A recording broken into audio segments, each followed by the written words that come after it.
Hello everyone, welcome back the brain builder book. तो कैसे हैं आप सब? उम्मीद करता हूं कि आप सब ठीक होंगे। तो फ्रेंड्स, आज की ये वीडियो बहुत ही शानदार और ईमानदार रहने वाली है टीए आर्मी के उन एस्पिरेंट के लिए जिन्होंने अपना मेडिकल और फिजिकल दोनों के दोनों क्वालिफाई करे हुए हैं। सो फाइनली वो अपने रिटन एग्जामिनेशन के लिए एकदम बढ़िया शानदार तरीके से प्रिपरेशन कर रहे हैं। तो उन एस्पिरेंट के लिए आज की ये वीडियो बहुत ही बेहतरीन रहने वाली है, क्योंकि आज की इस वीडियो में हम टीए आर्मी के रिलेटेड टॉप यहाँ पे एमसीक्यूज डिस्कस करने जा रहे हैं। सो आइए वीडियो को स्टार्ट करेंगे, लेकिन इससे पहले कि अगर आप हमारे चैनल पर नहीं हो तो चैनल को सब्सक्राइब और वीडियो को लाइक ज़रूर करिएगा। और हाँ, अगर अभी तक आपने हमारी exam oriented PDF material purchase नहीं करा है तो जल्दी से एग्जाम ओरिएंटेड मटेरियल के लिए 9596736083 आप इस नंबर पर व्हाट्सअप कर सकते हैं। आपको एग्जाम ओरिएंटेड मटेरियल मिल जाएगा। ओके, इस नंबर पे आप जल्दी जल्दी से व्हाट्सअप करिए, आपको एग्जाम ओरिएंटेड मटेरियल मिल जाएगा। जैसे कि ऑलरेडी बहुत सारे स्टूडेंट यहाँ पे हमसे मटेरियल परचेज भी कर लिया है। सो आप इस नंबर पे व्हाट्सअप करके पीडीएफ ले सकते हैं। पीडीएफ का हमने एक चार्ज रखा हुआ है, मिनिमम चार्ज रखा हुआ है ओनली 99 में आपको एग्जाम तक। अभी तो आपको मटेरियल भेजा जाएगा, लेकिन इसी रिचार्ज में आपको एग्जाम तक और भी एकदम बढ़िया शानदार सा मटेरियल भेजा जाएगा। ओके, सो आइए वीडियो को स्टार्ट करेंगे। लेकिन याद रखिएगा, अगर अभी तक आपने फ्री वाले क्विज़ के लिए हमारे टेलीग्राम चैनल को ज्वाइन नहीं करा है तो वीडियो के डिस्क्रिप्शन में आपको टेलीग्राम चैनल और व्हाट्सएप ग्रुप की लिंक मिल जाएगी। आप वहां से दोनों को ज्वाइन कर लीजिए, क्योंकि व्हाट्सएप ग्रुप में डेली के जॉब्स के रिलेटेड कोई भी अपडेट हो या इंपॉर्टेंट पॉइंट्स हो, मोटिवेशनल लाइन्स, मोटिवेशनल वीडियोज़ वगैरह हो, वो वहाँ पर भेजी जाती हैं। और टेलीग्राम की बात करें तो टेलीग्राम में आपको डेली के फ्री वाले इंपॉर्टेंट क्विजेज करवाए जाते हैं, इसलिए आप दोनों को ज्वाइन कर लीजिए। तो बहरहाल पीडीएफ लेने के लिए इस नंबर पर आप व्हाट्सअप कर सकते हैं। तो आइए आज का जो अपना इंपॉर्टेंट क्वेश्चन है, who built Banihal cart road. तो बनिहाल कार्ट रोड जो कि अपने जम्मू एंड कश्मीर में है, तो पूछा गया कि बनिहाल कार्ट रोड किनके द्वारा बिल्ड करी गई है। सो अगर आपको भी करेक्ट आंसर आता हो तो कमेंट बॉक्स में ज़रूर बताएगा। और हाँ, वीडियो के एंड पे आप अपना टोटल स्कोर ज़रूर दीजिएगा। आज की इस वीडियो में से, आज के सेशन में से, आज के इस लेक्चर में से आपने टोटल कितने क्वेश्चन करेक्ट करे। ओके, तो बनिहाल कार्ट रोड के बारे में पूछा गया है किनके द्वारा बिल्ड करी गई है। महाराजा गुलाब सिंह, रणबीर सिंह, प्रताप सिंह या महाराजा हरि सिंह। सो जल्दी से भी करेक्ट आंसर देने के लिए कमेंट बॉक्स में आ जाइए। सो करेक्ट आंसर यहाँ पे हो जाएगा ऑप्शन सी, दैट इज महाराजा प्रताप सिंह। याद रखिएगा, महाराजा प्रताप सिंह के ही द्वारा बनिहाल कार्ट रोड बिल्ड करी गई है। ओके, याद रख सकते हैं आप, option C is correct answer. And अगर आप इतना भी देखिए, साथ साथ में आप इतना भी याद रख सकते हैं कि बेगार सिस्टम के बारे में अगर हम बात करें, ये महाराजा प्रताप सिंह के ही द्वारा एबोलिश करा गया है। ये इंपॉर्टेंट पॉइंट है, जो भी इंपॉर्टेंट पॉइंट लगे हमने सारे के सारे ऑप्शंस में ऐड कर दिए हैं, क्योंकि आप सबको पता होगा हमारे क्वेश्चंस का, हमारे लेक्चर का, सेशन का एक ही फंडा रहता है कि आपको यहाँ पे क्वेश्चंस तो डिस्कस करवाए जाएंगे, लेकिन क्वेश्चंस के साथ साथ ऑप्शन पे भी कहीं ना कहीं बेहतरीन शानदार सी डिस्कशन करी जाएगी। ओके, सो इसलिए आप बड़े इत्मीनान से वीडियो देखें। क्वेश्चन नंबर 2 की बारे में बात करें, which state or UT is the host the Khelo India winter game 2023। ये अपने करंट अफेयर से है क्वेश्चंस, ठीक है। और याद रखिएगा, पिछले बहुत सारे यहाँ पे 2023 के बाद बहुत सारे जो पेपर हुए उनमें ये वाला क्वेश्चंस देखने को मिला है, ठीक है, क्योंकि ये करंट अफेयर का इंपॉर्टेंट क्वेश्चन है। तो क्वेश्चंस में पूछा गया क्या है कि भाई कौन सी वो स्टेट या यूटी है जिनके द्वारा भाई खेलो इंडिया विंटर गेम 2023 वाली होस्ट करी गई। ये पूछा गया यहाँ पे। सबसे पहले आपको क्वेश्चंस को अच्छे बढ़िया शानदार तरीके से समझना होगा, क्वेश्चंस पूछ के आ रहा है, ठीक है। सिक्किम, अरुणाचल प्रदेश, नागालैंड या Jammu and Kashmir. So correct answer is option D, that is Jammu and Kashmir. याद रखिएगा, जम्मू एंड कश्मीर में ही खेलो इंडिया विंटर गेम 2023 वाली होस्ट करी गई थी, याद रख सकते हैं आप। सो ऑप्शन डी यहाँ पे करेक्ट आंसर हो जाएगा। और खेलो इंडिया विंटर गेम के बारे में आपको जो इंपॉर्टेंट पॉइंट याद रखना होगा, खेलो India winter game 2023 will be held in the town of Gulmarg. Okay, तो ये गुलमर्ग में हेल्ड करी गई थी, ठीक है। विल बी तो खैर यहाँ पे नहीं, छोड़िए। बहरहाल इतना याद रखिए आप, खेलो इंडिया विंटर गेम 2023 वाली जम्मू एंड कश्मीर के गुलमर्ग टाउन में होस्ट करी गई थी, वहीं पे हेल्ड करी गई थी, ठीक है, याद रख सकते हैं। लेकिन फरवरी 2023 में, ये भी पूछा जा सकता है कहीं पे, अगर आपसे डेट पूछी जाए आपको ध्यान में रखना होगा, फरवरी 2023 में ये गुलमर्ग यानी जम्मू एंड कश्मीर के गुलमर्ग में हेल्ड करी गई थी। ओके, आई होप कि आपको यहाँ तक एकदम बढ़िया शानदार तरीके से समझ आ गई होगी। हाँ, गुलमर्ग से हमें याद आए, बहुत बार ये क्वेश्चन देखने को मिल सकता है। गुलमर्ग से हमें याद आए meadows of gold, sorry meadows of flower, इसको कहा जाता है भाई, गुलमर्ग को कहा जाता है मिडोज ऑफ फ्लावर, याद रख सकते हैं आप, meadows of flower Gulmarg. Okay, and Sonamarg के बारे में बात करी जाए तो मिडोज ऑफ गोल्ड। बहरहाल छोड़िए इसको, आप याद रखिए Dihang pass is located in which state of India. So आपसे यहाँ पे पूछा गया है दिहांग पास के बारे में, और ये क्वेश्चंस पूछे जाते हैं अमूमन रिपीटेड क्वेश्चंस हैं। पासेस के बारे में हुए, पोर्ट्स के बारे में हुए, रिवर्स के बारे में हुए, लेक्स के बारे में हुए, ठीक है। इस टाइप के जो इंपॉर्टेंट क्वेश्चंस होते हैं ये पूछे जाते हैं भाई। सो यहाँ पे पूछा गया है Dihang pass is located in dash state of India, Nagaland, Sikkim, Arunachal Pradesh या Punjab. So correct answer is option C, that is Arunachal Pradesh is right answer. याद रखिएगा दिहांग पास अरुणाचल प्रदेश में ही लोकेटेड है, ओके। एंड अगर हम यहाँ पे बात करें दिहांग पास के बारे में, Dihang pass is located in the north eastern state of Arunachal Pradesh, और ये कनेक्ट करता है भाई अरुणाचल प्रदेश को म्यांमार के साथ, और म्यांमार को हमेशा हम बर्मा के नाम से भी जानते हैं, ओके। याद रखिएगा, ठीक है, याद रखिएगा। दिहांग पास है जो वो अरुणाचल प्रदेश में तो है, लेकिन कहीं कहीं पे पूछा जाता है कि भाई जो फलां पास है वो कौन सी दो इंपॉर्टेंट प्लेसेस को कनेक्ट करता है। सो अगर आपको कहीं पे भी पूछा जाए दिहांग पास के बारे में, ये कौन कौन से प्लेसेस को कनेक्ट करता है, भाई आपको कहना होगा अरुणाचल प्रदेश को म्यांमार के साथ कनेक्ट करता है, ओके। और इसके इवाल्वेशन के बारे में आपसे पूछा जाए, आपको कहना होगा 4000 मीटर इसका इवाल्वेशन है, okay, more than 4000 metres, okay. तो आई होप कि आपको एकदम बढ़िया शानदार तरीके से यहाँ पे समझ आया होगा। अब पॉलिटी से एक इंपॉर्टेंट क्वेश्चन है, which article of the Indian constitution state the directive principle of state policy on promotion of international peace and security. और ये वाला क्वेश्चन आई थिंक कि आपने देखा होगा J&K पुलिस के कांस्टेबल वाले एग्जाम में भी पूछा गया था। तो directive principle of state policy, जिसको हम इन शॉर्ट DPSP, सॉरी हम इसको भाई DPSP के नाम से भी जानते हैं, ओके, यानी directive principle of state policy, okay.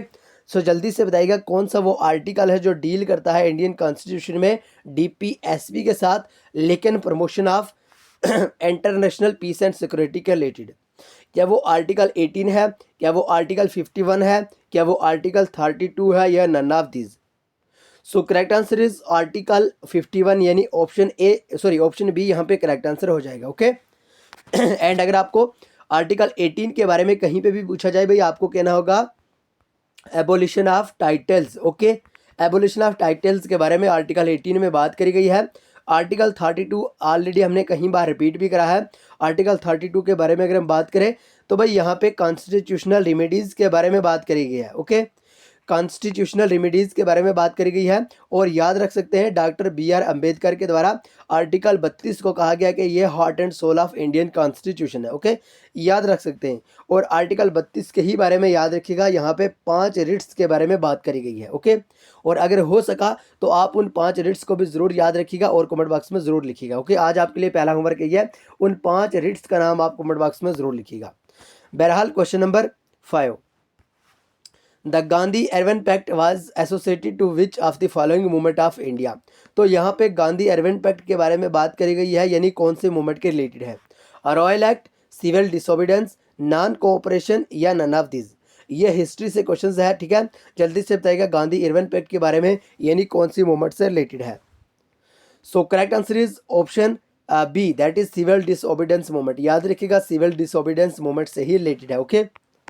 And आपको यहाँ पे ध्यान में रखना होगा भाई, जो गांधी अर्बन पैक्ट हुआ था ना, ठीक है, या गांधी अर्बन मूवमेंट या कुछ ही इसको कह लीजिए, ठीक है, ये भाई साइन हुआ था किनके दरमियान, महात्मा गांधी के दरमियान। देखिए हमने ये इंपॉर्टेंट पॉइंट क्यों लिखे हैं, ऑप्शंस के रिलेटेड क्यों बात करी है, क्योंकि हम चाहते हैं कि कोई भी ऐसा मटेरियल हमसे नहीं रहे कि अपना जो एस्पिरेंट है वो एग्जाम हॉल में जाए और वहाँ पे आपको कहीं से भी क्वेश्चन देखने को मिले और आप यूँ कहें कि भाई हमने द ब्रेन बिल्डर बुक वाले सर रूहानी सर से पढ़ा था तो हमें इस टाइप के क्वेश्चन यहाँ पे देखने को मिल रहे हैं, लेकिन हमें वो वहाँ पे पढ़ाए नहीं गए, ओके। सो इसलिए हम चाहते हैं कि कोई भी ऐसा इंपॉर्टेंट पॉइंट्स हमसे ना छूटे। एंड आपको इतना याद रखना होगा, ठीक है, यानी जो गांधी इरविन पैक्ट हुआ था वो महात्मा गांधी और लॉर्ड इरविन के दरमियान एक साइन हुआ था, एक एग्रीमेंट हुआ था, ओके।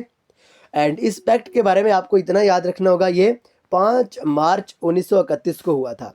और नॉन कोऑपरेशन मूवमेंट यहाँ पे ऑप्शंस में आया, आपको याद रखना होगा नॉन कोऑपरेशन मूवमेंट पहली मास पॉलिटिकल मूवमेंट मानी जाती है जिसको लीड करा था गांधी जी के द्वारा। और नॉन कोऑपरेशन मूवमेंट 1920 में स्टार्ट हुई थी, ये आप याद रख सकते हैं, ओके, 1920 में। और नॉन कोऑपरेशन मूवमेंट का मेन गोल क्या था भाई, अटेनमेंट ऑफ स्वराज, ओके। और रॉयल एक्ट की बात करें तो ये 6 फरवरी 1909 को पास हुआ था। और गांधी जी के बारे में बात करें, गांधी जी ने रॉयल एक्ट को ब्लैक एक्ट के नाम से करार दिया था। याद रख सकते हैं, ये पूछा जाता है कि भाई कौन से एक्ट को या किनके द्वारा कौन से एक्ट को ब्लैक एक्ट कहा गया था, तो आप याद रख सकते हैं भाई रॉयल एक्ट को, ठीक है। और रॉयल एक्ट को गांधी जी के द्वारा ब्लैक एक्ट के नाम से जाना जाता था, ओके। इनके द्वारा ब्लैक एक्ट करार दिया। और लॉर्ड चिल्मसफोर्ड के बारे में अगर हम बात करें तो ये ब्रिटिश वाइजरी थे उस टाइम जब रॉयल एक्ट हुआ था, ओके। और क्विट इंडिया रेजोल्यूशन जो है वो पास हुआ 8 अगस्त 1942 को, ओके। एंड फेलियर की अगर हम बात करें, क्रिप्स मिशन का जो फेलियर रहा, कारण रहा, ठीक है, वो इमीडिएट काज रहा भाई quit Indian movement, okay. I hope कि आपको यहाँ तक एकदम बढ़िया शानदार तरीके से समझ आई होगी। अगर समझ आई एक बार जल्दी से शानदार तरीके से लाइक कर दें। और हाँ, एग्जाम ओरिएंटेड पीडीएफ मटेरियल के लिए 9596736083 आप इस नंबर पर ज़रूर व्हाट्सअप कर सकते हैं, ओके। आइए, Lonar lake is situated in this state of, तो भाई लोनर लेक के बारे में पूछा गया है कौन से स्टेट में लोकेटेड है, महाराष्ट्र, वेस्ट बंगाल, तेलंगाना या Orissa. So correct answer is option A, that is Maharashtra. याद रखिएगा Lonar lake is situated in Maharashtra, okay. ये महाराष्ट्र में पाई जाती है। लेकिन कुछ इंपॉर्टेंट लेक्स हमने यहाँ पे लिखी है जो कि काफ़ी बार पूछी गई लेक्स हैं और वेरी वेरी इंपॉर्टेंट है। हमें ये अच्छा लगा, हमें ये एग्जाम ओरिएंटेड लगा और हमने चाहा कि यहाँ पे हम इसको भी ऐड कर दें, okay. Largest fresh water lake के बारे में अगर हम बात करें, ये जम्मू एंड कश्मीर यूटी में है, okay. And largest saline water lake के बारे में बात करें, चिल्का लेक है, ठीक है, जो कि उड़ीसा में है, याद रख सकते हैं आप। हाईएस्ट लेक के बारे में बात करें, चोलामू लेक है जो कि सिक्किम में है। और लार्जेस्ट आर्टिफिशियल लेक के बारे में बात करें, गोविंद बालापंत सागर लेक है जो कि उत्तर प्रदेश में है। And largest inland saline water lake जो कि सांबर लेक राजस्थान में है, ओके। ये सारे के सारे एग्जाम ओरिएंटेड पॉइंट आपको याद रखने होंगे। अगर आपके पास हमारी पीडीएफ है अच्छी बात है, नहीं है ले लीजिए, नहीं लेनी है किसी और सोर्स से पढ़िए, लेकिन पढ़िए ज़रूर।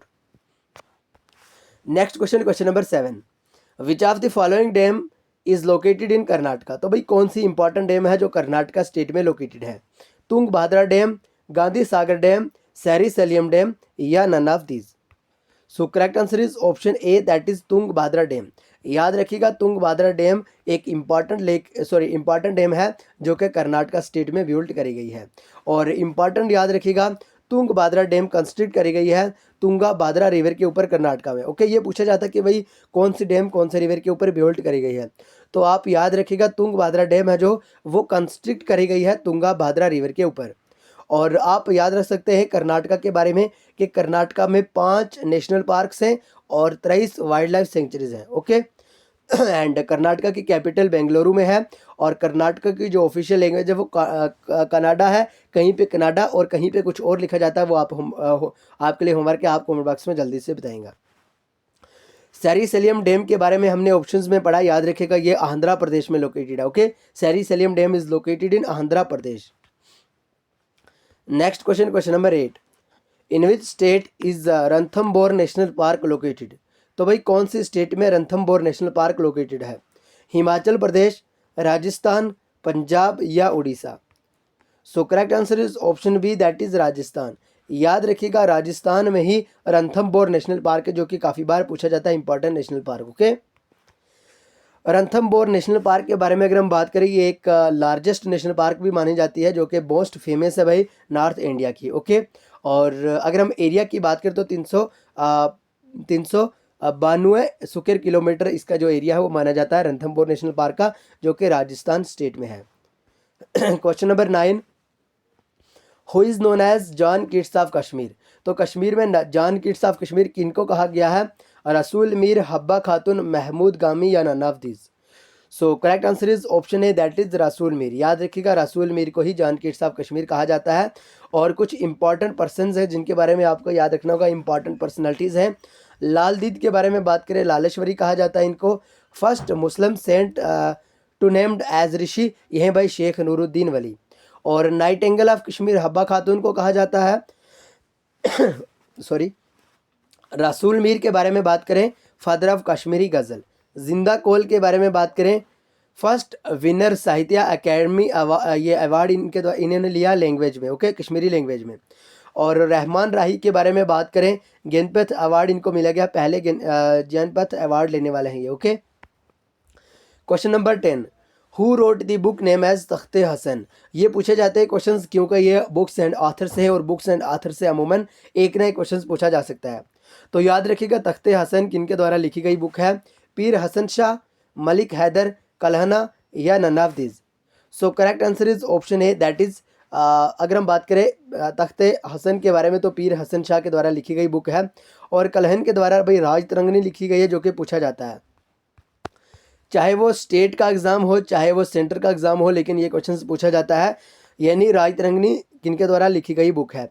तो आपको याद रखना होगा कलहन के द्वारा इंपॉर्टेंट बुक लिखी गई है। ओके, और कुछ यहाँ पे इंपॉर्टेंट बुक हैं जो कि आपको ध्यान में रखनी होगी। Valley of Kashmir sir Walter Lawrence के द्वारा लिखी गई है।